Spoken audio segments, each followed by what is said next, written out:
We're taking up the cases of People versus Victor Weems III, 23CF3, 23CF249, and 23CF347. Mr. Weems is in court with his attorney, Mr. State's Attorney. We are set for a sentencing hearing.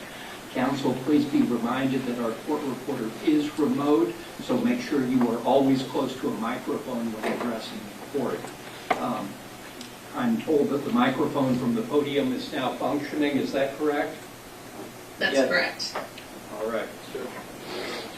The court has received and reviewed the pre-sentence investigation report together with all attachments. The court has additionally received this morning another document from defense counsel, which essentially sets forth the defense version of the events as described in the police reports, as well as the defense analysis of statutory factors in aggravation and mitigation. Have the people received that document? Your Honor, are you referring to the document that I think was filed that is titled Sentencing Memorandum? Correct. Okay, then Correct. yes, I was not recalling the name. It is here in front of me as well. Yes, I have had a chance. I have received that, and I have had a chance to review it. Right, and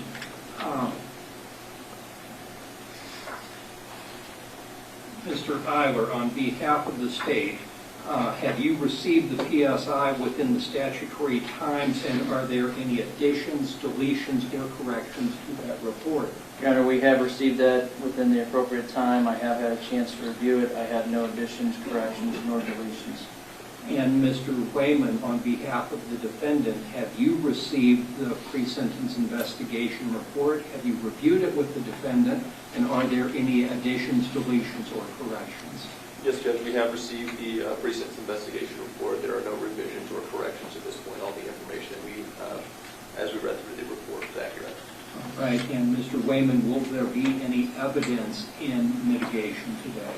Judge, we will just be proceeding with the argument.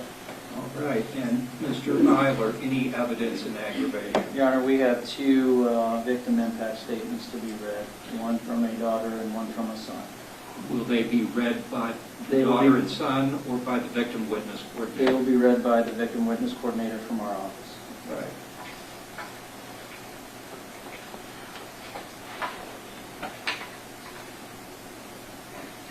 And when would you like to have those read, before or after argument?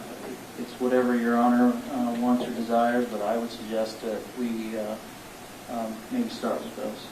All right. And Ms. Hubbard, you want to come on up? And would you feel comfortable reading from the witness stand? Yeah. All right. Please proceed. Here's a heartfelt and emotional example of a victim impact statement that a grieving son might write and deliver to a courtroom, expressing his pain, love for his mother, and the devastating impact of her loss. Your Honor, members of the court, I never thought I would have to stand here and speak about my mother in the past tense. She was the heart and soul of our family, the glue that held us together when the world felt like it was falling apart. My mother wasn't just a mom, she was our everything.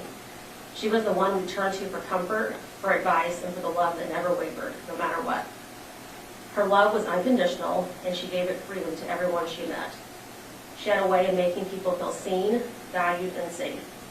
Now that light has been stolen from us, and the darkness left behind is unbearable. You didn't just kill my mother that day. You took away the only family I had left. I struggle every day to find the words to describe this pain, because it feels impossible to explain. The magnitude of what you have done. I feel hollow inside, lost and broken. Without her, there was no one to hold us together. She was the last thread of stability in our lives, and now it feels like that thread has been cruelly severed. I wonder if you even thought about what you were doing when you pulled the trigger. Did you stop to think about the lives you were about to shatter? Did you care about the family you were tearing apart? I will never understand your actions, and I can never forgive the choice you made to take her from us.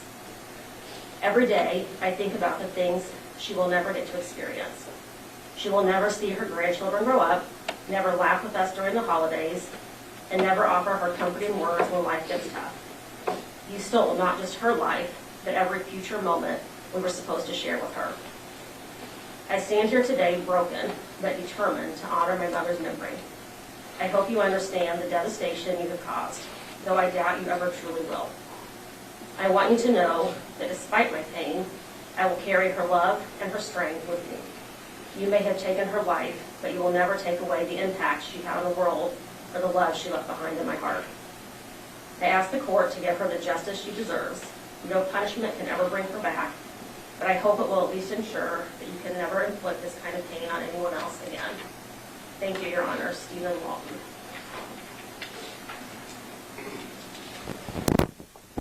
Labels. It's something in life that surrounds us. Society has given everything in life a label. For my brothers and me, we added a new label. A label that whenever anyone looks at us or talks to us about our mother, it always sits in the back of their minds and will never leave ours. We are victims of a murdered relative. Every once in a while you hear someone say the odds of something like that happening to you are 1 in a billion, or the chances of something like that is little to none. You're taught in life to live every day to the fullest, to never take a day for granted, but nothing in the world can prepare you to be a victim of a murderer. Before I go into the trauma that I personally live with every day, I want to tell you a few things about the person whose life was taken away too soon. Dana Elizabeth Lawton. She was a mother to 3, a grandmother to 5 living grandchildren, and 1 unborn at the time of her murder. She was a daughter, a sister, an aunt, and a best friend to many. Just 4 days prior to her being shot, she had her 47th birthday. Elizabeth was loved by many people. She wore a smile that could bring the light you needed. She gave hugs that calmed the strongest storms, and she had a laugh that was so contagious you couldn't help but laugh with her. She had dreams that she was still working on, achieving some of those, including not just herself, but others. To know my mother is to know true kindness. She would give you the shirt off her back, the last bit of food she had, and her last penny if it meant it would make your day brighter. Today, Friday, December 20th, 24, marks 574 days since my mother was medically declared brain dead. To some, those days mean absolutely nothing, but to my brothers and I, those days have not come without challenges. I can't personally speak for what they battle every day, but if it's anything like I battle, I'm sure some of the things are as follows. There isn't a single day since the morning of May 25th, 2023 that has been easy. I woke up like any normal day at 3:45 a.m. to get ready for work, to read a message that would suck the life right out of my chest. Blessing Hospital just called me. Your mom is there in critical condition. They're trying to get a hold of you. I don't know what else to do. Seconds later, I called the hospital and I found out why she was in such critical condition.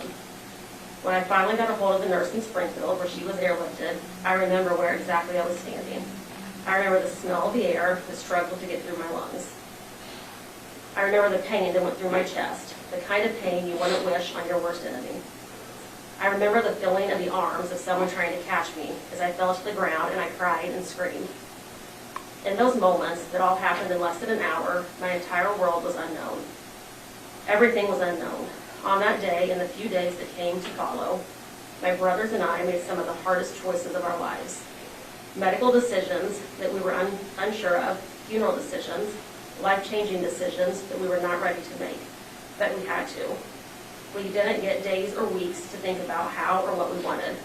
Some of the choices had to be in the matter of 24 hours or less. Physically, there was no harm done to us, but the emotional effects will forever last a lifetime. Trying to learn the new normal in life is a battle that we prepare for every day. There are sounds, movies, songs, shows, smells, and memories that swallow us whole in an instant, even though we fight our hardest to not let it in our past. It happens and we have to push through it. Pushing through it, I would say, is the easy part. Pulling yourself out of it is the hard part. I've been fortunate up until now to not know the part of the death coming from a small family had its perks, you could say. How do you say goodbye to the person who brought you into this world, who raised you, who held your hand through all the first, who was your biggest, loudest, and proudest cheerleader? You're never ready to say goodbye, but when you have to say goodbye, you want to embrace that moment. The anxiety and the fear that took over my body when I saw my mother laying in the hospital bed is something I still suffer with. Still to this day, to walk into any hospital is never an easy task. The smells of a hospital room, the beeps from the machines, the cold air will always send a chill down my spine. Due to her condition, I wasn't able to wrap my arms around her and hold her one last time. I wasn't able to hold her hand and feel hers hold mine. I wasn't able to hear her tell she loves me and everything was going to be all right. I wasn't able to ask her what to do next. I ask you this. Could you imagine not being able to call your mom, not being able to text her, hear her voice, or see that precious smile that all mothers love or have? Do you know how it feels to have to drive down a small town road, to find the row among others to help what she has laid to rest? Or for you to go and sit next to her, you have to take things in consideration. Like for instance, what's the weather? Is it hot, cold, sunny, rainy? Do you need a jacket, an umbrella, or just yourself?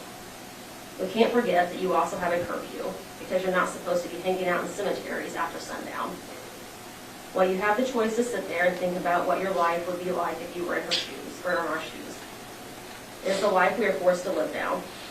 There is nothing in this world that will bring our mother back. There is no amount of time that will ever be good enough for your punishment. I ask the court to give her the justice she deserves for being absolutely, completely innocent, killed, and taken this life way too soon. Sadie Kirby.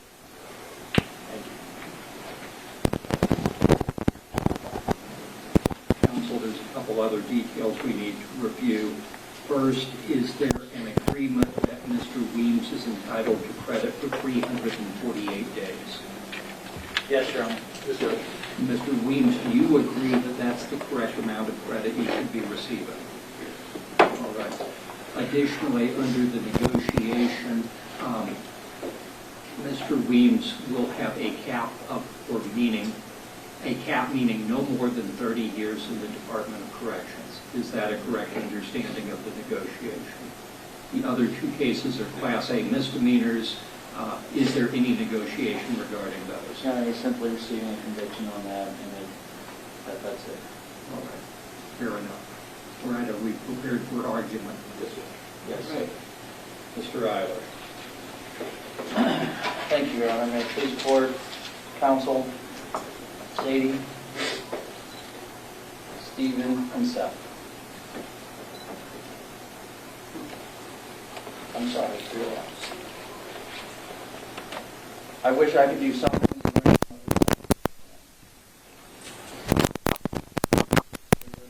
make this situation better. And for that, I'm sorry.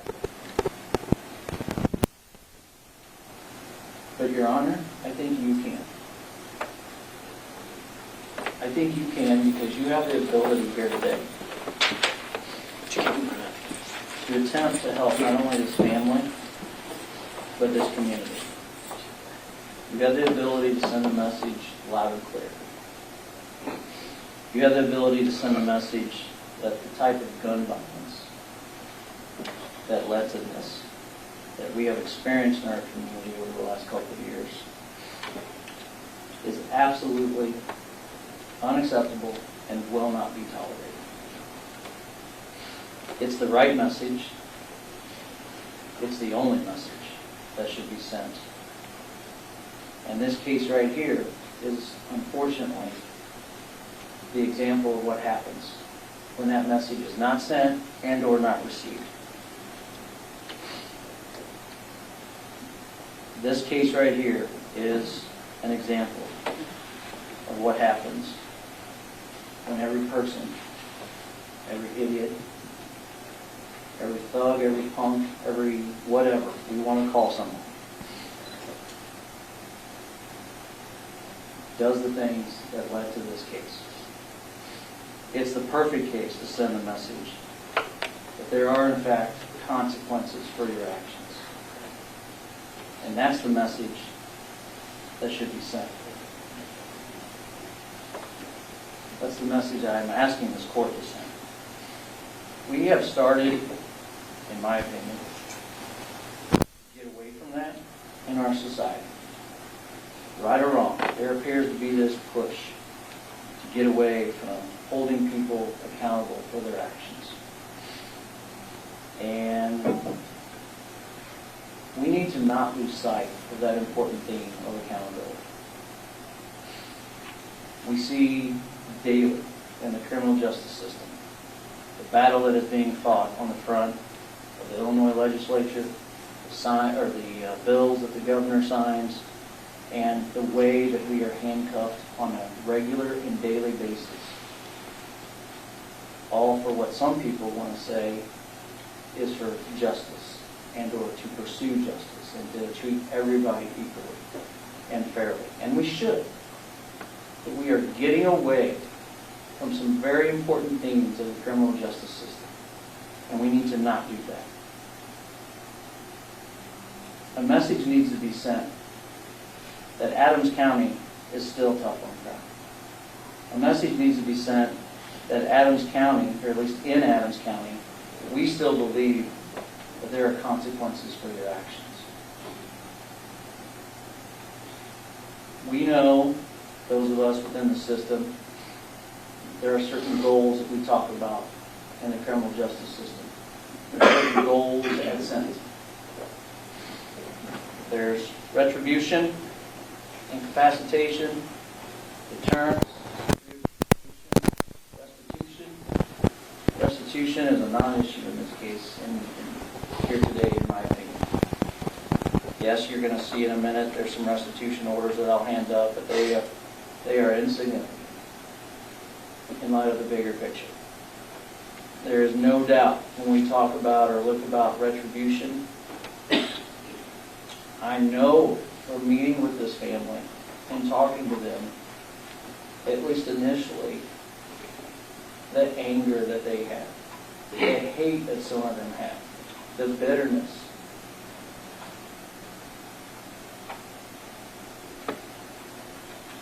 And so when one of the goals we talk about is retribution, we need to not forget that. I think what you heard today through at least one of those statements, I will tell you, specifically from the statement of Stephen, I see or hear a transformation. Because I'll just tell you, there was anger in that man's voice and his body and everything about it when this happened. And I don't blame him.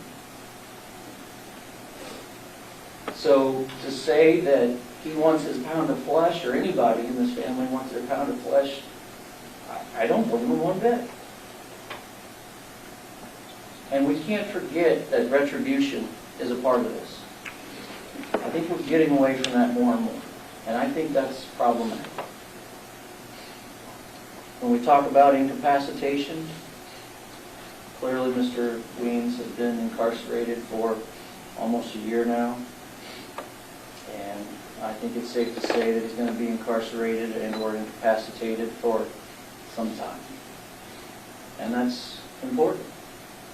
Because at least where he's going, he won't be able to do this to someone else. At least for the time being. And that's important as well. In terms of deterrence, I've already touched on that briefly. But I want to talk about that some more, because I want to talk about it from a different angle as well. Not only do I think the message should be sent, that I've already told you, but I think there's also an aspect of deterrence here that is important. And that is from the standpoint of setting the bar. Setting the bar in terms of range of penalties and what punishment can and or should be imposed. It's one thing for me to stand here or anywhere else and talk about being tough on crime. I can talk about it all day. Anybody can talk about it all day. But if I'm asking for something that I can never get from a court, then I'm wasting my time. I'm wasting everybody's time. And if I'm asking for a sentence that no judge is ever willing to give me, then I'm just spinning my wheels. And I think those of us in the system, unfortunately, because what we see on a daily basis, somewhat become immune to that. This is a reality that we see, those of us in the system. We become immune to these type of cases, even as silly as that sounds, a murder case, and we want to put numbers on it. And as I think we just heard in both those statements, no amount of time is going to be enough. No amount of time is going to bring Dana Lawton back. No amount of time is going to allow this family to feel good about this. But I think it's important because we need to know from a deterrent standpoint where certain cases fall. I don't doubt for a minute, I can even hear it already. I can hear people after this is done today saying or suggesting, I can't believe you agreed to a cap of 30 years, Eiler. That guy ought to rot in prison and be there for the rest of his life. And you know what? I don't disagree. I don't disagree at all. I think he should probably spend the rest of his life in prison. Because, honestly, I agree with the concept of an eye for an eye. But here's the thing. We've had cases where we've asked for sentences, and we can't even get what we've asked for. So, Your Honor, as a member of the Adams County Judiciary, as a member of the 8th Circuit Judiciary, as a member of the State of Illinois Judiciary, you tell me where this bar is. You tell me today what this number is, where the bar is set, and I'll follow it. And if I don't think it's high enough, maybe I'll even try to push it further. At some point, obviously, we're going to disagree. I'm going to have a number in mind, and you're going to have a different number, or some other judge is going to have a number, and so be it. Now we know where the limits are. Now we know where the outer edges are. But at least we know where that's at. So, do I think a cap of 30 years is enough? No, I'm going to stand here and say it. I don't. I'd love to see him get more. But that's the negotiation that was made, not only to see where we are at, to see where that bar is, but to also, in part, and this is something that is easily forgot and or not even known by those who don't do this on a regular basis, we have a duty not only to getting whatever sentence we can, but to also help the family, to help the victims. I can't even imagine putting this family through a trial. I can't imagine the ongoing pain and suffering that would cause. So that's part of the equation as well, in terms of coming up with that consideration or that negotiation. What also comes up in there, and this is the part, honestly, as the prosecutor, it just stinks. We have a duty to also take into considerations of this defendant, his life factors, and consider that. Because our duty is to serve justice to all involved. And that's easily forgotten and overlooked. So when somebody wants to say a cap of 30 years isn't enough, I agree. But there were other factors that went into this that we had to consider, right or wrong. You want to have that discussion? Come to my office and we'll talk. I'll talk all day. I don't want to get too far sidetracked. I want to also talk about an issue that often comes up in cap offers, and that is the consideration that a defendant has already been given. I've been arguing for 8 years now that I don't understand why it's so hard or difficult to get a judge to sentence somebody to the maximum of a cap offer. It happens sometimes, but I can point to cases more and more frequently where it doesn't happen than it does. And I don't understand that. As long as that negotiation is within the legal boundaries of what is allowed, and all the other factors that come into play justify a sentence consistent with the cap offer, it's fair game. It's in play. And I say that because in this case I think it's more prevalent. as far as the consideration that this defendant has already received when entering into a negotiation for a cap of 30 years. If you look at the other cases that have been dismissed, if you look at the other amount of time that he was facing, to say that he has already received more than his fair share of consideration, I think is an absolute understatement. Because if everything was pushed to its max, this young man could arguably never, ever see another life of his day outside of the confines of a prison or jail institution. If everything had been pushed to its max. And that, to where we are today, is a huge consideration. So I don't think at all it's a stretch when I ask you to sentence him to all 30 years of this cap. If nothing else because of that consideration. He has already received more than I think he deserves. So, yes, I'm asking you to sentence him to all 30 years of this negotiation.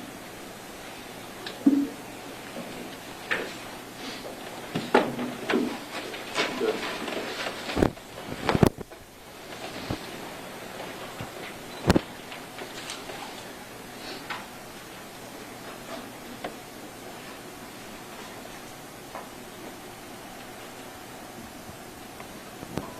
Please the court. My name is Matt Wayne, and it's Today I stand before you not to diminish the gravity of the events that transpired, but to urge this court to temper justice with mercy. As Abraham Lincoln once said, I have always found that mercy bears richer fruits than strict justice. That principle lies at the heart of our legal system, where punishment serves not only to hold individuals accountable, but also to allow for rehabilitation and redemption. Mr. Weems is respectfully requesting this court impose a sentence below the agreed upon cap of 30 years, a sentence that acknowledges his mistakes while giving him the opportunity to rebuild his life and contribute to society. The facts of this case are undeniably tragic. On the night of May 24th, Mr. Weems made a split-second decision that changed lives forever. Seeing his friend Brooklyn in what he believed was imminent danger, he acted impulsively, discharging a firearm to protect her. What Mr. Weems did not foresee, what he will carry with him for the rest of his life, is that one of those bullets would travel across the street and tragically end the life of an innocent bystander, Miss Dana Lawton.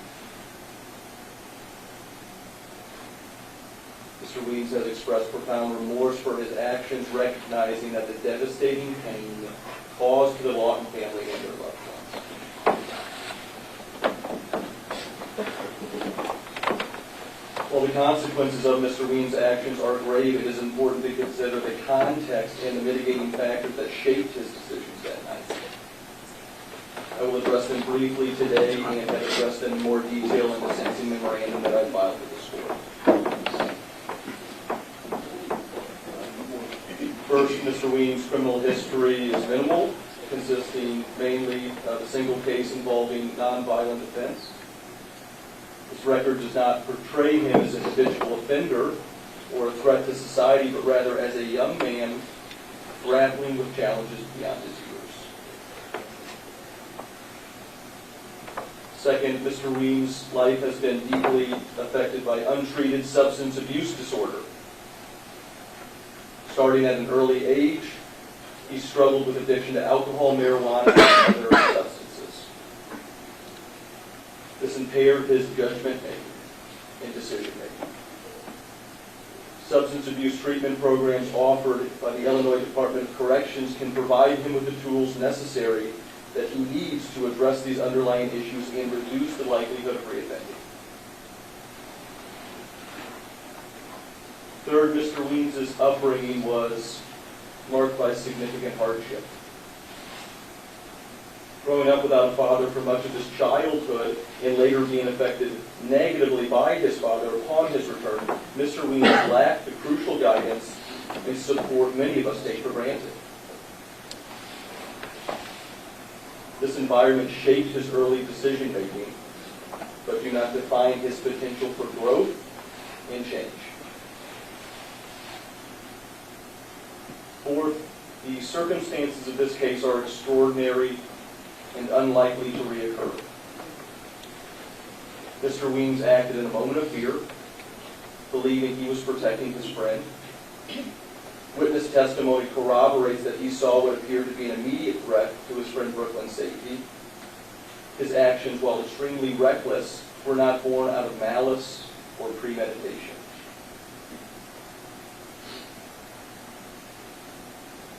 Lastly, we must consider the role of age in criminal behavior. Upon Mr. Weems' release, he will likely be in his 40s, a time when individuals statistically age out of crime. With strong familial and community support and a commitment to rehabilitation, Mr. Weems is unlikely to reoffend.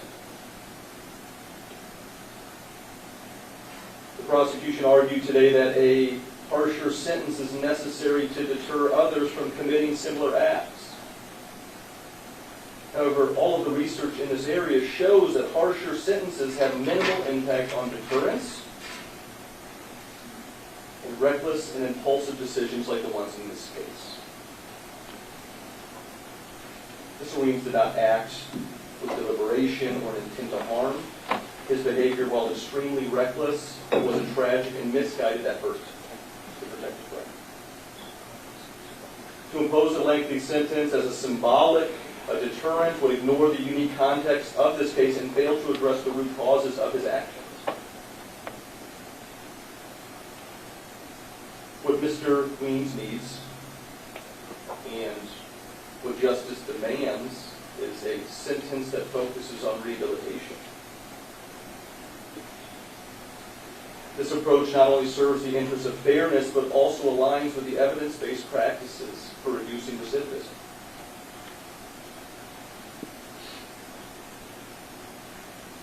In closing, Judge, we ask this court to impose a sentence that reflects the principles of justice and mercy. Mr. Weems does not deny his responsibility for the consequences of his actions. However, he stands before you today a man committed to change, deeply remorseful for his mistakes, and determined to emerge from this experience as a better person. A sentence below the agreed upon cap of 30 years will give Mr. Weems the opportunity to reform, to seek treatment, and to one day positively contribute to society.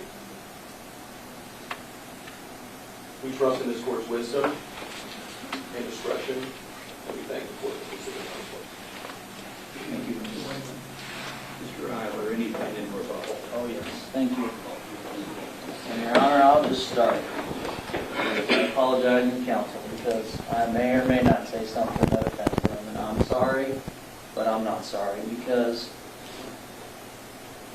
I would respectfully suggest that mumbo-jumbo theoretical nonsense go back to the corner coffee shop or the cocktail parties where it's common at, and the rest of us will continue to live and work in the real world. Because when it was suggested that all the research shows, it doesn't. That's not the case. I'm confident that Your Honor knows as well as I do, and any half-educated individual knows, you can find numbers and studies to prove and support whatever you want. I can give you a list right now. I could probably start writing. I don't even know how many hundreds of people I could put on the list of people that are in their 40s, 50s, and 60s that have not aged out of the system like is being suggested to you. You see it every day or almost every day.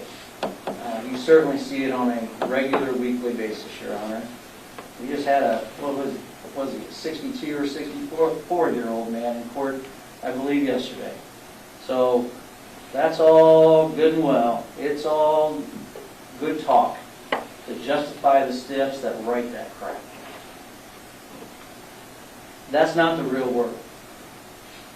And then I also heard the word respectfully and profound remorse. Okay? Where's the respect and where's the profound remorse in these incident reports from the jail? This guy is smearing peanut butter on door handles. He's flipping off jail correctional officers. He's flipping off the cameras. He's pulling his pants down to show his rear as he's walking up steps. He's trying to get another inmate, when he's wiping his rear on the toilet, to throw it at a correctional officer as he's walking by. Sounds like profound remorse and respect to me. Sounds like he's learned his lesson. And let me just jump to page 8 of the sentencing memorandum. In this sentencing memorandum, the suggestion is made that this is the wake-up call for the defendant. Really? So does that explain the jail incidents that I just referred to? Do those jail incidents suggest, as has been suggested on page 8, that the impulsive decisions, that somebody has struggled to find a path in his life, that he's still maturing and navigating the challenges of youth? It's somebody who's not going to repeat and engage in dangerous or violent conduct. These are isolated incidents, all talking about the facts that give rise to this case, what we're here for.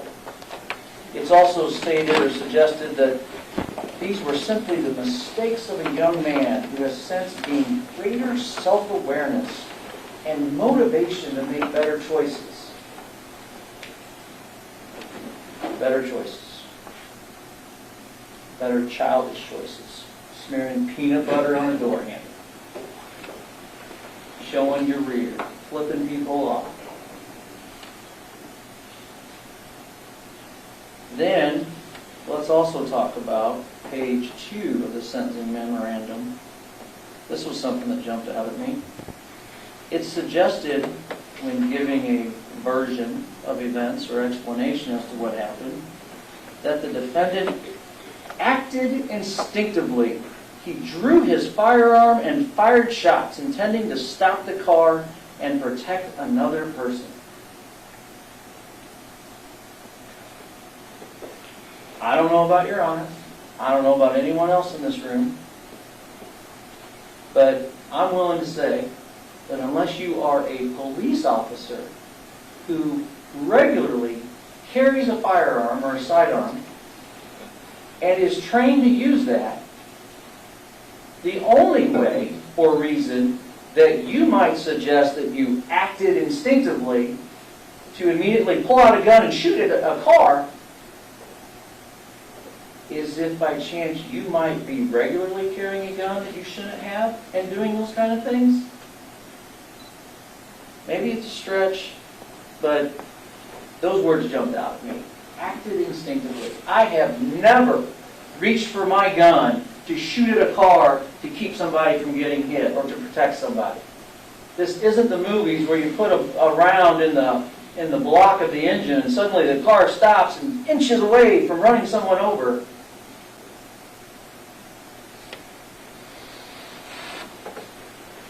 Let me go back to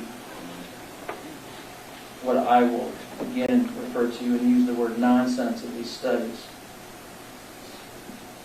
Why don't you bring those authors into this courtroom? And why don't you bring those authors in here and have a discussion with the family of Dana Lawton? Why don't you have those people try telling that family and explain to those sons and daughter how in less than a week they're going to have to spend another Christmas without their mother. But somehow it's okay, because he's going to get better. He's going to not do this again. Why don't you have a conversation with them about how they're never going to see him, talk to him, be able to touch him, hug him, ever again? Why don't you try telling that to Pamela Dragy, who wrote a letter that's attached to the victim impact statement, enclosure 7, when she talks about how her safe place was destroyed that night. How that night changed her life forever. How she had to remove a porch swing where Dana was sitting, and how she doesn't have the heart to put another one up. How she doesn't feel safe sitting on her own porch. How the defendant took her peace and refuge from her.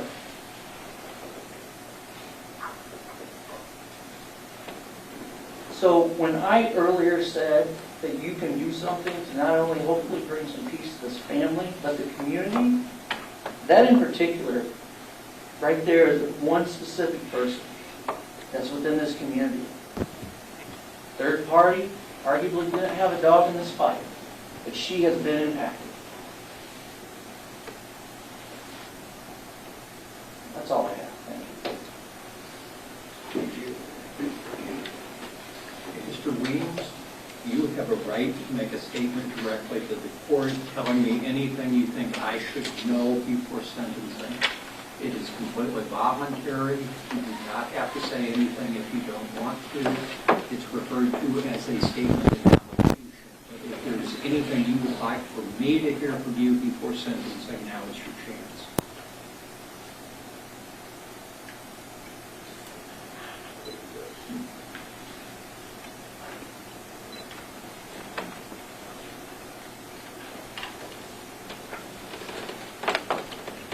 First, I want to express how deeply sorry I am.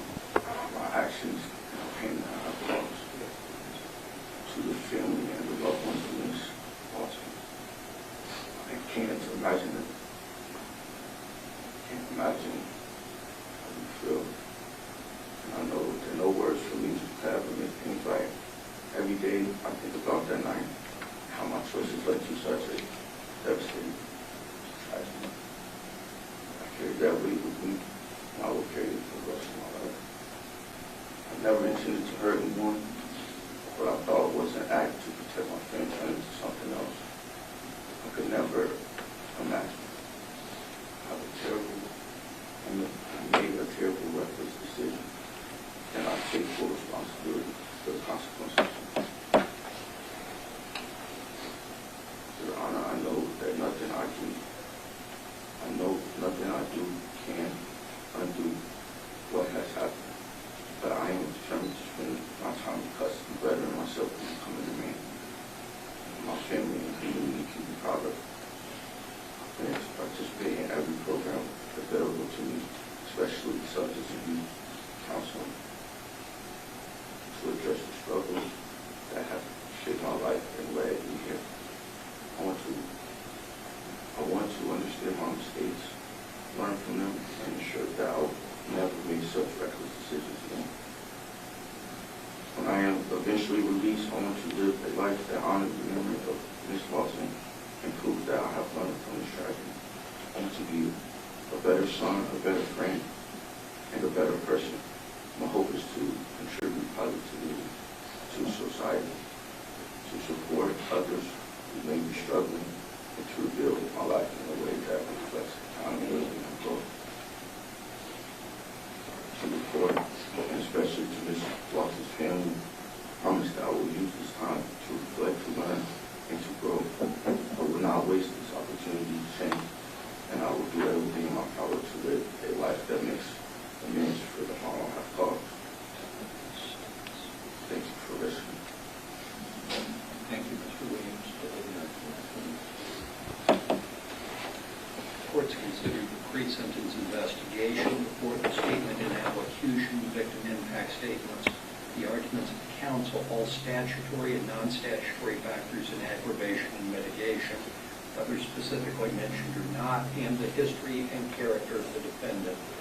having due regard for the seriousness of the offense and with the objective of restoring the defendant peaceful citizenship, the court makes the following findings. The court is required to consider all of the factors in aggravation and mitigation as set forth in the statute.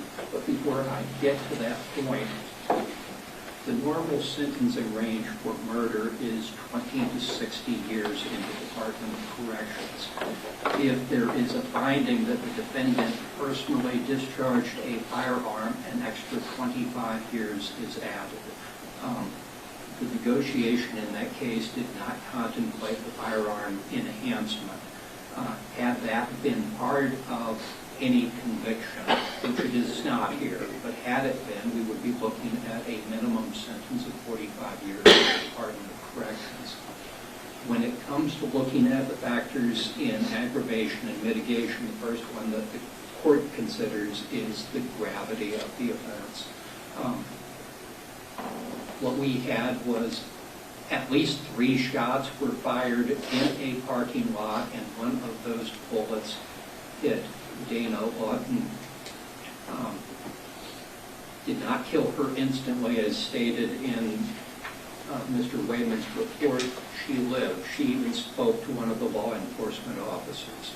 She was air evac to St. John's in Springfield, where she eventually died from having a bullet go through her right temple and exit the back of her skull. It always has to consider that. That is why we are here. We are also here because Mr. Weems chose to have a firearm illegally. He chose to load it illegally. He chose to carry it illegally. He chose to carry it to a place where he knew there was going to be an argument, dispute, fight amongst various young people.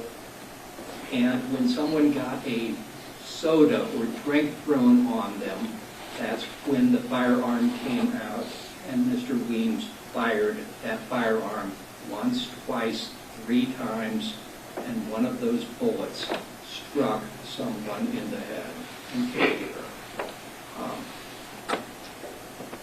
The court also considers Mr. Weems' age. Under our case law, which stems initially from the Supreme Court case of Miller versus Alabama, we are to look at the age of a defendant. Mr. Weems would have been 18 or 19 years old when this occurred. I haven't done the math, but he was very young. There is emerging science concerning the development of the human brain. The science is indicating that the brain isn't fully developed until the age of 25 years or so. The court is aware of that case law. The court is aware of that research. And the court does take all of those things into consideration. When we look at the statutory factors, Mr. Wayman has done a nice job of saying what they are, but the court cannot agree with the analysis. Mr. Weems' criminal history is minimal, or that's what's stated. Not for his age. He was actively involved, and as Mr. Eiler pointed out, part of this negotiation involved the dismissal of several other felonies. He did have a criminal history. The order for protection, which is attached to the PSI, indicates violence, domestic violence was occurring. Mr. Weems' upbringing, granted, that was not ideal, and the court understands that it is not ideal, and the court considers that in the sentence that it imposes. It's argued that Mr. Weems did not contemplate that his conduct would cause or threaten serious physical harm to another. When you pull out a gun and shoot at or in the direction of a running car with occupants, knowing that there are people in the car, how do you not contemplate the possibility of serious physical harm to someone? This is a textbook case of transferred intent. Dana was not the intended target. That doesn't matter. The intent was still there. The court cannot consider that as a mitigating factor. It's argued that the defendant acted under strong provocation. An argument over nothing in the parking lot of a restaurant where someone gets a drink thrown on them, is that a reason to pull a gun out, let alone pull the trigger 3 times? I cannot see that as strong provocation. It just is not there. He goes on, there were substantial grounds tending to excuse or justify the defendant's criminal conduct. Same things that I said before. Just because there is an argument doesn't mean you pull out a firearm. This isn't taking a gun to a knife fight, it is taking a gun to a verbal argument. It's also argued that the defendant's criminal conduct was the result of circumstances unlikely to recur. Arguments happen in life. That just happens. That doesn't mean you take a gun to the argument. It doesn't mean you pull out a gun, and it doesn't mean you pull the trigger. The court just does not see these as mitigating factors in spite of the argument. Finally, the defense argues that Mr. Weems' attitudes indicate that he is unlikely to commit another crime. Mr. Eiler pointed out something that struck me very hard. I think we have 4 or 5 separate jail incident reports. Disrespect to the guard, essentially mooning a guard, flipping people off, contraband, stealing from guards, perpetual conduct indicating someone incapable of following rules or at least unwilling to follow rules. This indicates that he is likely to commit another crime. Mr. Eiler argues deterrence, and deterrence is certainly something the court considers. When people, particularly young people, get a hold of a gun, it is cool. They can't just have it for protection. Mr. Weems was flashing the gun. There were pictures of him with the gun. He wanted people to know he had a gun. It's not good enough to keep it in the bedroom drawer. It has to come out, and it got used, and unfortunately and tragically, Dana died. We have to deter that. We do not want people carrying illegal guns who have no training, no experience, no discretion, and lack the emotional maturity to have a deadly weapon, especially when they know that a verbal dispute is going to occur. Deterrence is a huge factor in this case. The court has considered everything in these arguments. The court has considered the arguments, the factors, all factors in aggravation and mitigation, whether specifically mentioned or not. The court does consider that Mr. Weems has received the benefit of this negotiation. So for the charge of murder, the court is going to impose a sentence of 30 years in the Department of Corrections. Mr. Weems will receive credit for the 348 days served. The court believes that this is an appropriate sentence. It is certainly far from the maximum that could be imposed. It is below. It is toward the lower range of the sentencing range which the court does consider. So that will be the sentence of the court. Mr. Weems, you have a right to appeal.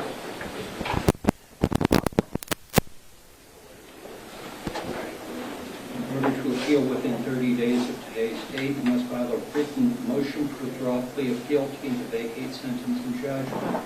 The motion must be in writing. It must be filed with the circuit clerk of the court within 30 days of today's date and must include all grounds or reasons for the motion. Any issue or claim of error or mistake that you do not include in your written motion would be waived, meaning it would be given up forever and you would not be able to appeal it. If the motion is granted, your plea of guilty will be withdrawn and your sentence and judgment will be vacated. The case will be set for trial. Any count or case that was dismissed pursuant to your plea agreement can be reinstated at the state's request and also set for trial. The state will be released from any other promise that it made pursuant to your plea agreement. If your motion is denied, then you would have 30 days from the date the motion was denied to file with the circuit clerk of the court a written notice of appeal or to request that the circuit clerk prepare and file it on your behalf to start the process for going to the appellate court. If you cannot afford the assistance of an attorney for your motion or appeal, an attorney will be appointed to represent you free of charge. If you cannot afford copies of transcripts, the written record of everything said in the hearings in your case, or your motion or appeal, those will be provided for you free of charge. I think you understand your appeal rights. Mr. Weems indicates that he understands his rights to appeal, which was given to him under Supreme Court Rule 605. Mr. Weems, you will get out of the Department of Corrections. Coincidentally, you'll be about the same age as Dana was when she died. Put your box. Court will be in recess.